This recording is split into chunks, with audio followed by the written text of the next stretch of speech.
우리가 가장 가까이 있는 사람한테 가장 상처 주는 말을 참 많이 하는 것 같아요.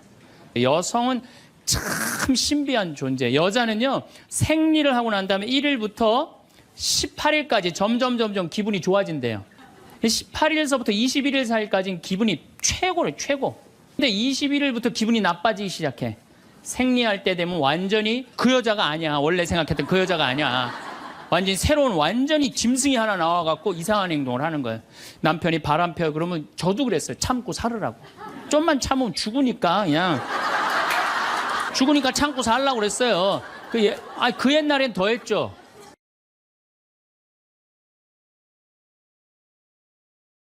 인간이 살아가면서 말처럼 중요한 것이 없습니다.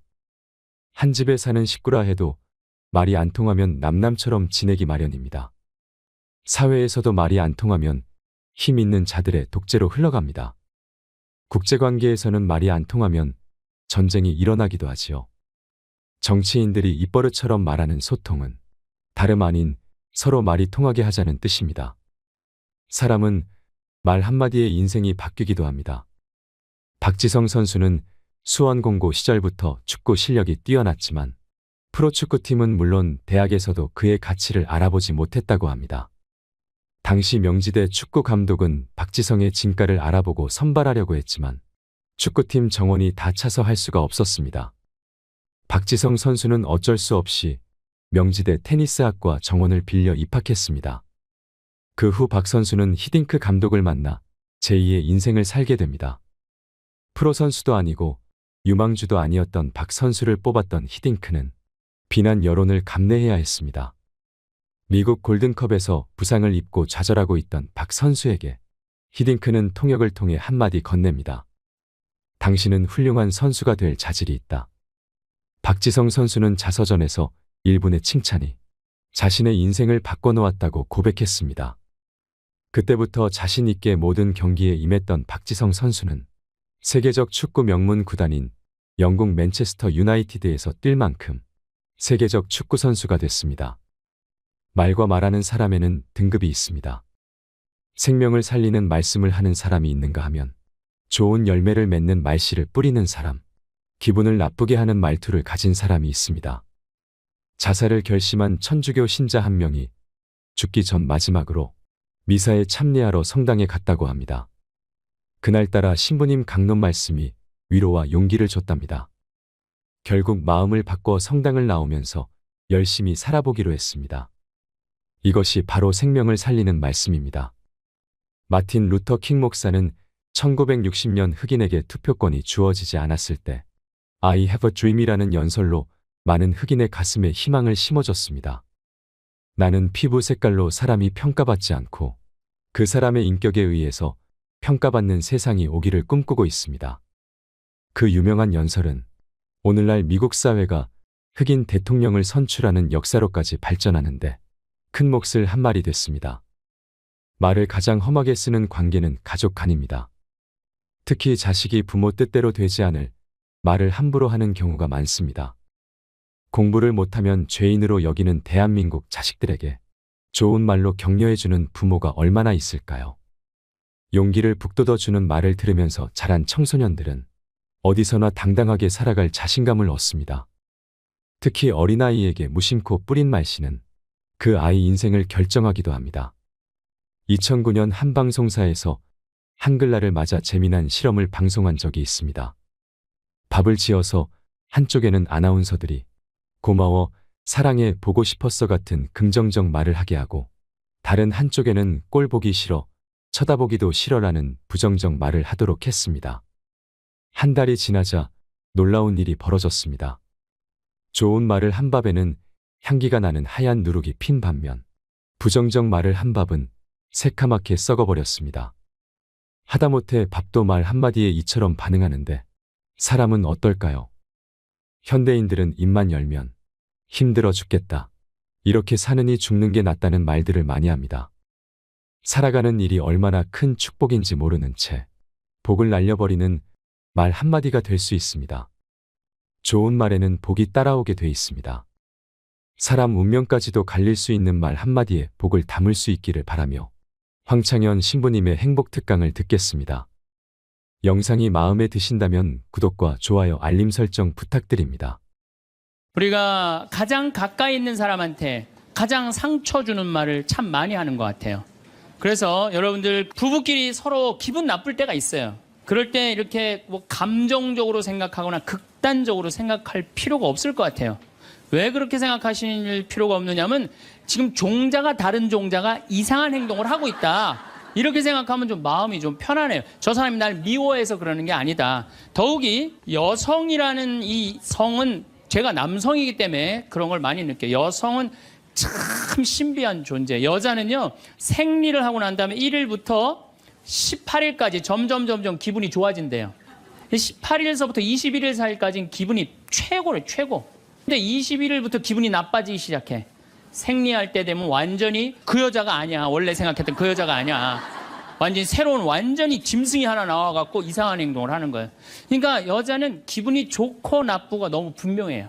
좋을 때는 한없이 좋고 나쁠 때는 또 한없이 나쁜 경우가 있어요. PMT라고 이게 여자는 그 생리 전 긴장감이 있대요. 이 현상이 있어갖고 여자의 감정을 남자들이 내 말로는 난 도저히 이해가 안 돼. 이 주기를 몰라서 그래요. 더욱이 여자가 한 18일에서 21일 사이는 기분이 얼마나 좋으냐면은 처녀 때도 이때 만약에 파티장에 가고 술을 먹는데 남자를 보면은요 모든 남자가 다 멋있게 보인대. 그래갖고 그냥 이때 그냥 술 먹고 호텔에 다음날 아침에 깨보면 어머머 내가 미쳤어 내가 왜 그랬지? 이런 일이 이때 벌어지는 거예요. 그래서 보통 보면은 부부들 보면 너무 예쁜 여자하고 이상하게 생긴 남자가 부부로 사는 경우가 있어요. 이 경우는 18일에서 21일 사이에 만난 경우에 이 경우는 전혀 어울리지 않는데도 같이 사는 경우가 있어요. 그걸 뭐 번개 맞은 사랑, 운명 같은 사랑 그런 거 아니에요.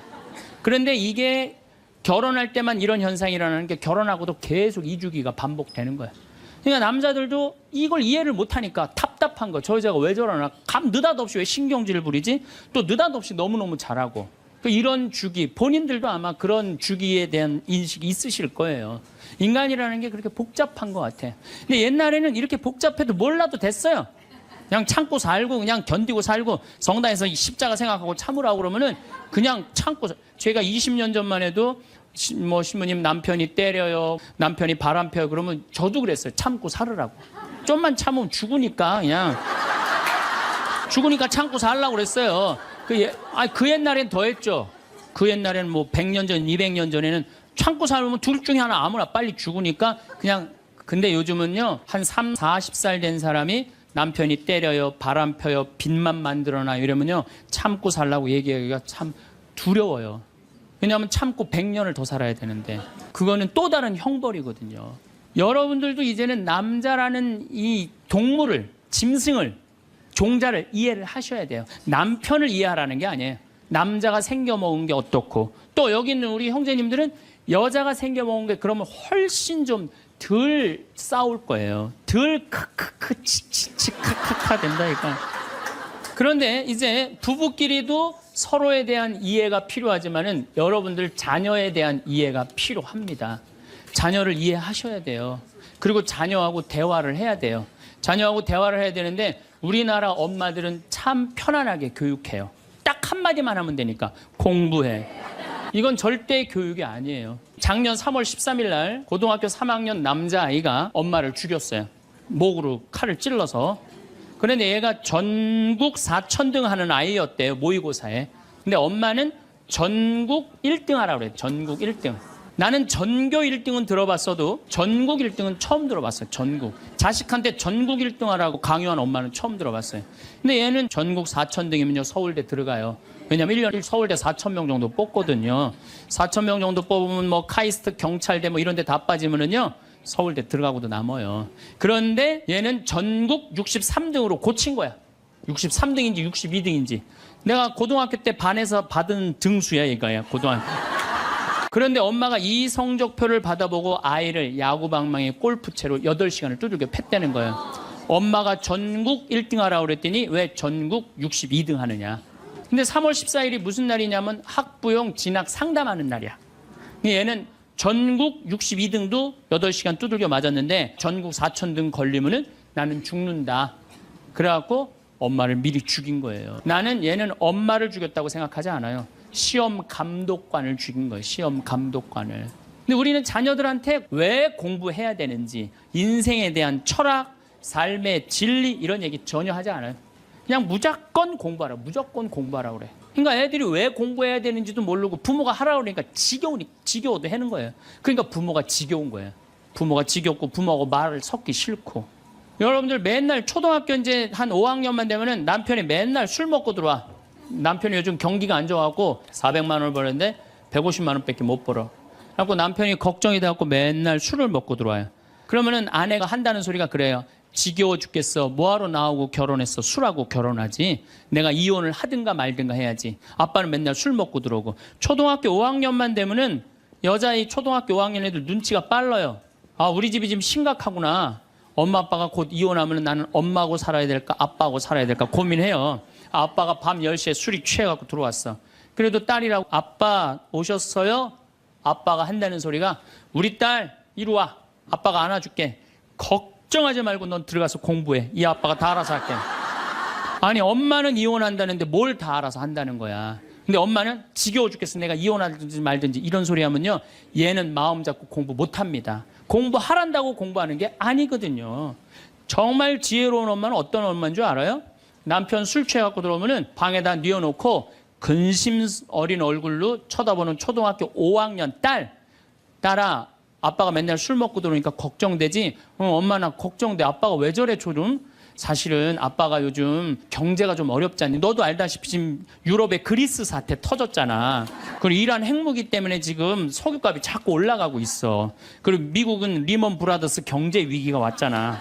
이렇게 어려운 경제 위기가 와서 아빠가 한 달에 400을 벌어야 되는데 150밖에 못 벌어. 근데 너도 알다시피 우리 핸드폰 네 식구 쓰면은 20만 원이야. 그다음에 전기세 10만 원이야. 그다음에 아빠 차 운행하고 우리 버스 타고 전철 타고 다니는 거 30만 원이야. 우리가 라면만 먹고 살아도 60만 원이야. 네 학원비, 동생 학원비 50만 원 들어가. 그러고 난 다음에 우리 아파트 부금 100만 원 들어가. 한 달에 최소한 250은 있어야 되는데 150밖에 6개월 동안 아빠가 지금 이렇게 우리 집이 마이너스야. 그래서 아빠가 저렇게 근심 걱정이 돼서 저렇게 술을 먹고 들어오니 네가 좀 이해를 해줬으면 좋겠다. 이렇게 말하면요, 얘는 방에 들어가서 고민해요. 우리 집을 위해서 내가 도대체 뭘 해야 될까? 고민해요. 그런데 우리는 자녀들한테 이런 얘기 일체하지 않아요.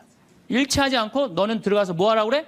공부하라고 그래. 그러니까 애들이 공부를 왜 해야 되는지 모르잖아요. 유대인들은요, 초등학교 1학년만 되면은 왜 우리가 이 초막절을 지내야 되는지, 왜 우리가 과월절을 지내야 되는지, 할머니 할아버지는 어떻게 살았고 엄마 아빠는 어떻게 살았고 다 얘기해줘요. 이스라엘 애들은 초등학교 1학년 때부터 철드는 거예요. 아, 이런 역사 안에서 내가 살아가야 되는구나. 제가 지난 3월 달에 이스라엘에 초청을 받아서 갔다 왔어요. 근데 마침 그 사막 체험을 했는데 그때 이스라엘의 영재 아이들이 거기 왔었어요. 천재 아이들이죠. 근데 이스라엘은 고등학교 3학년 18살만 되면요, 무조건 군대 가야 돼요. 3년. 남자고 여자고 다 3년. 근데 걔네들이 전부 다 의대 합격한 애, 공군사관학교 합격한 애, 다 그런 애들이야. 그래서 내가 물어봤어요. 니네들은 18살만 되면은 군대를 간다는데 너희들 정말 군대 가고 싶느냐? 내가 물어봤는데 걔네 눈빛이 반짝반짝 거리면서 나는 이 나라를 위해서 가겠다는 거예요. 그리고 그냥 가는 것도 아니고 반드시 가고 그냥 기쁘게 가겠다는 거예요. 얘네들은 역사, 의식, 가정의식 다 있는 거야. 우리나라 애들은 20년 동안 역사 얘기도 안 듣고 사람 살아가는 도리 얘기도 안 듣고 무조건 뭐만 하라고 그래? 공부만 하라고 그래. 제가 얼마 전에 내 친구의 친구가 세상을 떠났어요. 근데 그 세상 떠난 사람 여자야. 근데 고등학교 2학년 딸이 있고 대학교 1학년 아들이 하나 있는 거야. 그런데 이 엄마가 딸을 깨워야지 딸은 일어나서 학교를 가는 거예요. 근데 10시가 됐는데 엄마가 안 깨운 거야. 엄마가 왜 나를 안 깨웠지? 10시가 됐는데 부엌에 가보니까 심장마비로 죽은 거예요. 심장마비로 죽었는데 아들이 이제 올라왔죠. 지방대학 다니면서. 아들이 올라왔는데 아들이 장례 때 하나 울질 않더래요. 우리 친구가 가서 보니까. 그리고 그냥 슬퍼하질 않더래요. 그런데 장례하는 날 아빠한테 그러더래요. 아빠, 나 내일 MT가 있는데 나 그거 꼭 가고 싶은데 나 어떻게 하면 좋으냐고. 나 내일 MT 가게 해달라고 그러더래요. 철이 안 들은 거죠. 그런데 여러분들, 얘가 철이 왜 없을까요? 누가 이렇게 철없이 키웠을까요? 부모가 철없이 키운 거예요. 뭐 하라고 그런 거야? 공부하라고 그러는 말 외에는 한 얘기가 없는 거예요. 공부하라는 얘기. 우리 집에 형제가 4형제. 근데 우리 둘째 형이 머리가 나빠요. IQ가 99에. 난 126인데. 근데 우리 둘째 형이 중학교 1학년 때 어느 날 갑자기 공부를 잘하는 거예요. 반에서 1, 2등을 하는 거예요. 그리고 좋은 고등학교 가고 좋은 대학 나와서 뭐 대기업 하고 요즘 아주 그냥 번듯한 회사의 사장이에요. 그래서 내가 3년 전에 형한테 물어봤어요. 형은 IQ가 자기 항상 그러니까 난 99밖에 안 된다고. 형은 IQ가 99밖에 안 되는데 왜 이렇게 공부를 잘하고 사회에서 이렇게 정말로 남들 부러워하는 자리까지 올라갔느냐고. 근데 형이 이런 말씀을 저한테 하더라고. 형이 신부님, 내가 중학교 1학년 때 아버지가 큰 간 수술을 했어요. 난 초등학교 4학년 때 기억나요. 아버지 병원에 가면 천도복숭아 따먹었던 거 기억나요. 그리고 아버지가 퇴원을 하고 다음날 허리를 구부리고 출근을 하시더래요. 근데 우리 형이 보니까 어머니가 그랬대. 여보, 며칠 쉬었다가 나가라고. 그렇게 허리를 구부리고 어떻게 출근을 하느냐고. 근데 아버지가 그러더래요. 나는 내 자식 먹여 살리고 공부시키려면 오늘부터 나가야 된다고. 그 일주일 동안 99짜리 IQ가 지켜본 거예요. 지켜보면서 자기가 그런 생각을 했대요. 내가 저 아버지를 위해서 해야 되는 건 공부다. 그래갖고 이 99 IQ가 코피가 터져가면서 공부를 한 거예요. 근데 그 아들은 내가 봐도 그때부터 효자인데 지금까지도 효자예요. 왜? 부모의 삶에 동참했기 때문에. 여러분들은 자녀를 여러분들의 삶에 얼마나 동참시키세요? 어제 내가 평창에서 강의를 했는데 할머니 한 분이 평생 한 번도 그런 얘기 안 했대. 자식한테 먹여주고 재워주는 거 외에는 한 게 없다는 거예요. 여러분들 개는요 10마디 알아듣는데요. 기다려, 앉아, 손, 엎드려 이 정도 알아듣는데요. 그리고 원숭이는 한 30마디 알아듣는데 자기네들끼리도. 사람은 적어도 하루 한 집에서 살면서 10,000마디는 해야 된대요. 근데 우리가 자녀들한테 무슨 얘기해? 일어나, 밥 먹어, 학교 가, 숙제, 공부해, 시험은 10마디 정도밖에 안 한 거야. 20년 동안. 하느님을 사랑하는 거, 사람을 사랑하는 거, 살아가면서 사람의 도리, 우리 집안의 내력, 그런 얘기 생전 안 하는 거예요. 생전. 내가 어떤 고민을 하는지, 내가 어떤 갈등 속에서 사는지, 아빠하고 어떤 추억이 있는지 그런 거 전혀 모르는 거예요. 밥만 먹여주는 그러니까 10마디 이상 안 한 거예요. 그러니까 내가 자녀를 키우면서 계속 들어가서 공부해 10마디 이상 안 한 이 집은 무슨 집이냐? 개 같은 집이에요. 개 같은 집. 사람 집이 아니에요. 사람 집이 아니에요. 다정한 대화를 할 수가 없는 거야. 그러니까 우리 이 둘째 아들은 정말 그때부터 지금 나이가 50이 넘었는데 아직까지도 효자예요. 나보다 신부가 됐으면 더 잘 살았을 거예요. 둘째 형이.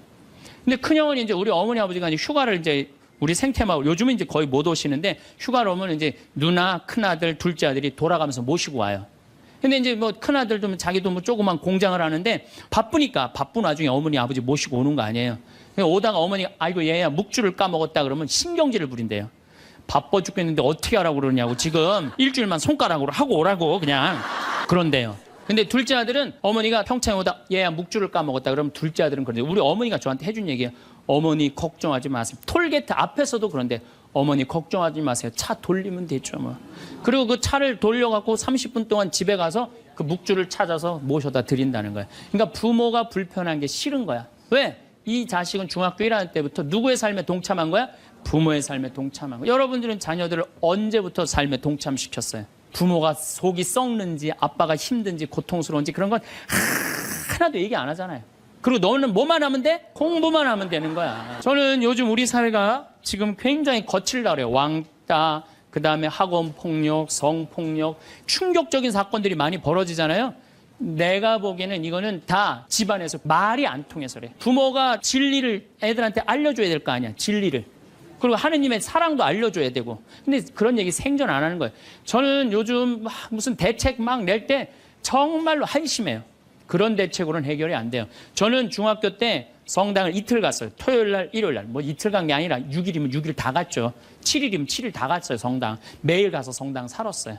그 성당 가면은 매일 교리 배우고, 거룩한 거 배우고, 진리 배우고, 사람 사랑하는 거 배우고, 사람 배려하는 거 배우고. 그랬잖아요. 학원이 무슨 학원이야. 토요일 날이는 맨날 친구들하고 이 순교자 성월에는 유대철 내가 그때 주인공 됐었어. 유대철 연극하고 성탄 때는 또 저기 뭐 성가 연습하고 문학적으로 심성적으로 신앙생활을 했을 때는 아이들이 거룩하고 그중에 또 뭐 신학교 간 뭐 학사님 있으면 그 학생이 너무너무 부러우면 나도 한번 신부로 살아볼까. 또 수녀원 간 사람 있으면 또 이 여자아이들도 나도 저렇게 아름다운 수도자로 살아볼까. 그런 문화가 있었다고요.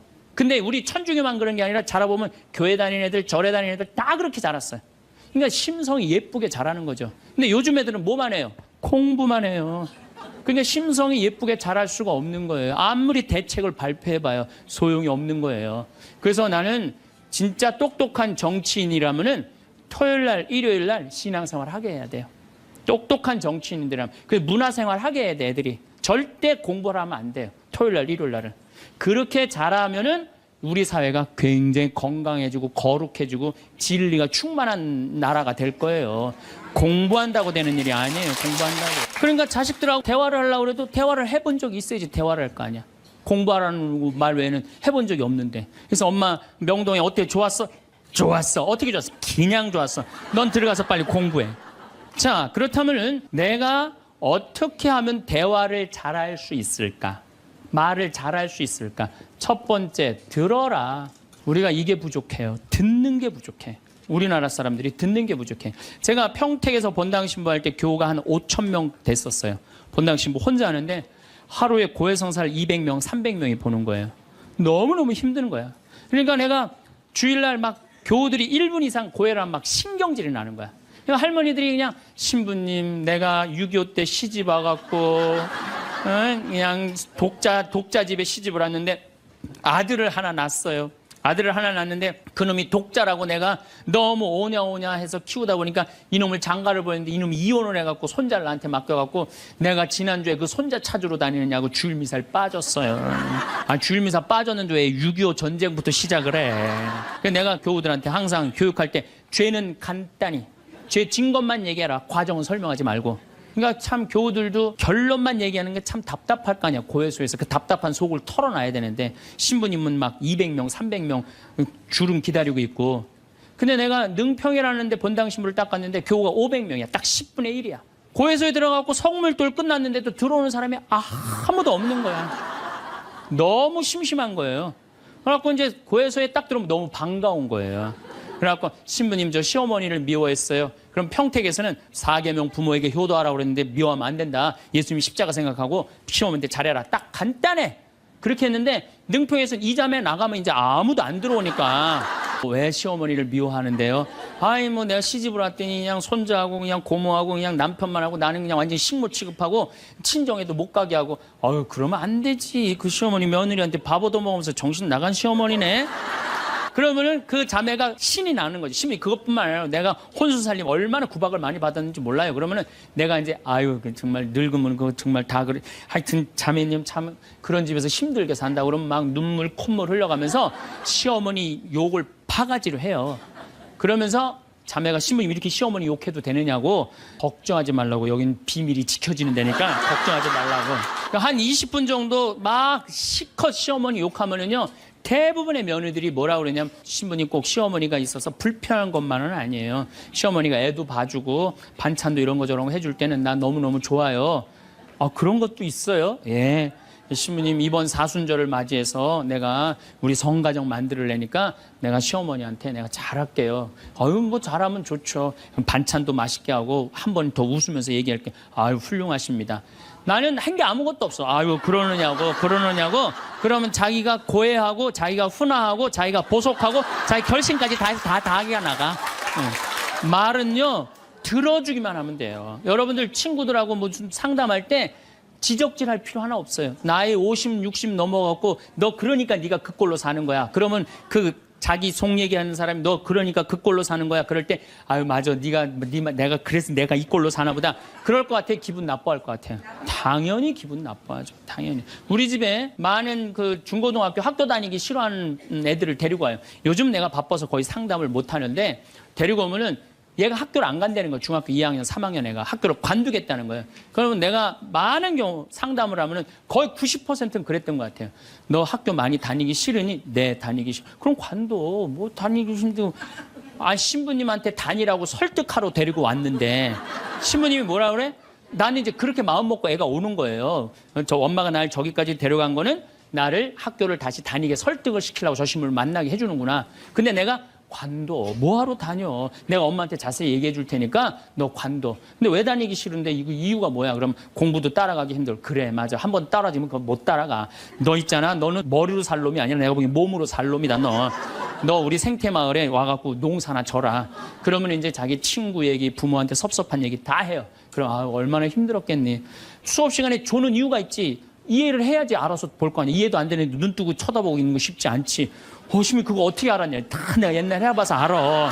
한 1시간 동안 얘 공감, 동감 해주고 고개만 끄덕여주면요. 얘네들이 거의 끝날 때 뭐라 그러는지 알아요? 신부님 막 그래도 아무리 생각해봐도 중학교는 졸업해야 될 것 같아요. 아니야. 중학교 졸업할 필요 없어. 나중에 네가 철 들으면 졸업해도 돼. 자퇴 그냥 하는 걸로 하자. 아니에요, 신부님. 중학교 졸업하는 게 나을 것 같아. 그래? 그러면 가서 한번 다녀봐. 다니다 힘들면은 꼭 나한테 얘기하면 내가 꼭 엄마한테 얘기해 줄게. 그래서 중학교, 고등학교, 대학 졸업한 애들 많아요. 아직도 연락하는 애들이 많아요. 신부님 감사하다고. 황창현 신부님의 행복 특강 잘 들으셨나요? 정말로 우리는 가장 가까이에 있는 사람한테 가장 상처를 주는 말을 하는 것 같습니다. 황창현 신부님은 내가 기분 나쁜 일이 있을 때 감정적으로 생각할 필요가 없다고 말씀하십니다. 그냥 나와 다른 사람이 이상한 행동을 하고 있구나 생각하면 마음이 좀 편안해진다고 합니다. 저 사람이 날 미워해서 하는 게 아니라고 생각하면 훨씬 낫다고 하지요. 여러분도 이 말에 동의하시나요?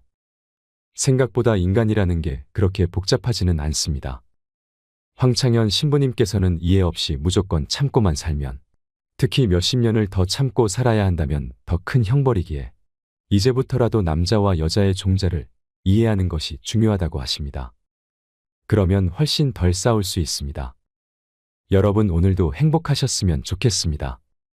사랑하는 가족들과 사이좋게 지내시길 바라며 더 좋은 영상으로 다시 찾아뵙겠습니다. 이상으로 책틀맨이었습니다. 지혜를 쌓는 당신의 오늘이 아름답습니다. 더 좋은 영상으로 찾아뵙겠습니다.